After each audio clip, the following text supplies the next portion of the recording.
Danielle was a funny, vibrant, beautiful 17-year-old girl.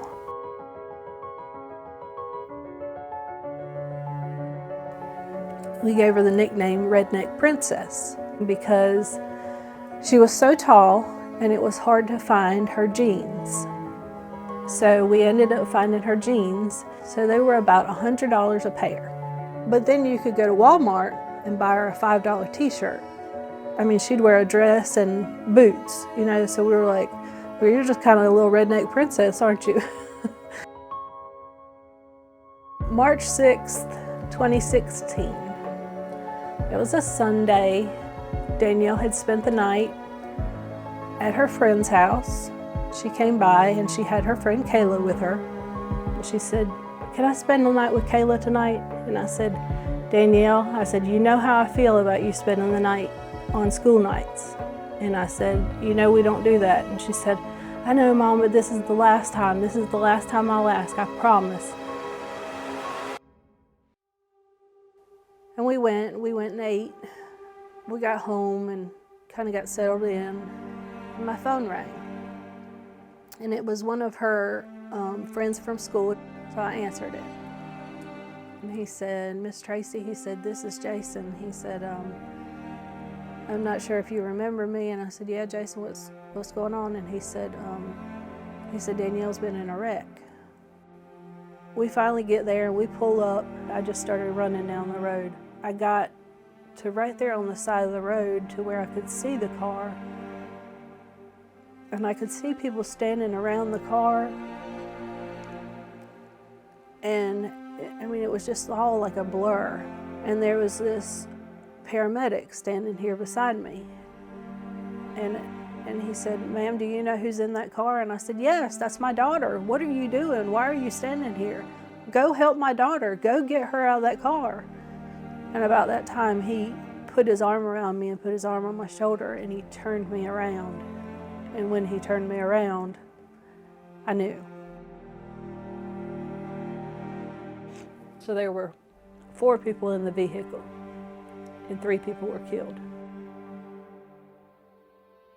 I have this reel that plays over and over again in my head, and it almost seems like a dream. So Tuesday morning, we got up. Our preacher came and picked us up and took us to the funeral home. We didn't know how much life insurance we had on Danielle. Didn't have a clue because that's something we never thought we'd have to use. Jason went by the fire department that morning just to get the paperwork to say how much insurance we had to bring it with him to the funeral home to us because we had no idea. So we sat there, we planned the entire funeral. We gave everything to the funeral director, planning everything. He went into the financial office. I'm sorry, he said, but this is one of those policies that does not pay directly to the funeral home. They pay to you. And we were like, okay, great, that's fine. As soon as we get the check, we'll bring it to you, we'll bring you the money. No problem. You see how much coverage we have? That's no problem. He said, no. He said, you don't understand.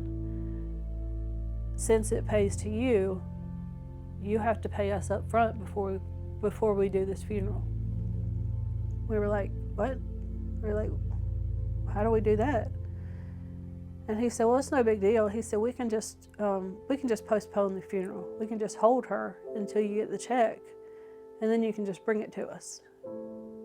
And I said, absolutely not. I said, you mean I sat here and planned this whole thing, and you expect me to now wait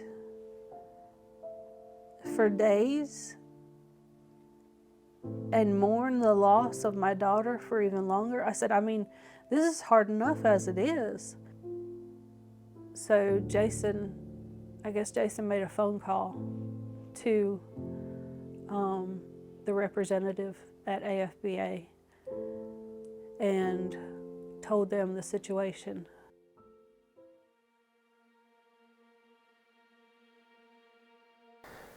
I remember when I heard about the car accident that Danielle was in, and then I called AFBA and they were processing the child rider. I got a hold of the vice president, and he said, man, not only do I want you to deliver it, he said, I'm coming too. He said, I want to go too. When we took the check to the house, I'll never, ever forget when we were pulling up at Jimbo and Tracy's house. Jimbo was outside, and I think he was burning some trash or something in a barrel, or there was a fire there. I just remember seeing smoke. But the most impactful thing, he didn't even realize we had pulled up, and we weren't 20 feet from him. And when we got out and walked up, I saw a lost man. He was just looking off into the distance, and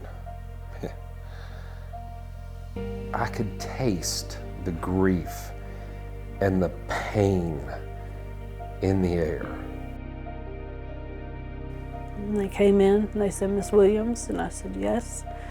And they said, we're from AFBA, and we're here to give you your check. And they hand delivered our check for the death of our daughter. And I was just amazed. I mean, I couldn't believe it. I was just like, wow. I was like, are you kidding me? And they said, no. They said, we heard about your situation, and we heard about the funeral home and what they did. So we wanted to make sure and hand deliver this and make sure you had it, so you could take care of whatever you needed to. And like I said, I was just in sheer amazement. It was an honor to get to bring the financial resources for them to be able to deal with the funeral and all of that kind of stuff. But it was also an honor to be able to share in their grief. And we cried with them, and they told us stories about her that day. And man, just the personal service. I mean, it's not just a big corporation, it's personal. You're dealing with real people, and the things that people go through, and especially the loss of a child. I mean, that's hard. It's hard. I mean, you're not supposed to bury your child. It's not natural. For them to take time out and hand deliver a check, that's personal, and that's service. I would recommend the First Responder Task Force 100%. I tell everybody, I don't know who you have life insurance with, but let me tell you about my life insurance company. If we wouldn't have had this insurance on Danielle, I don't know what we would have done. The other families, they had to do a GoFundMe. But we didn't have to do that. We didn't have to scrounge around, and that was one thing we didn't have to worry about. And that just took a lot off of us.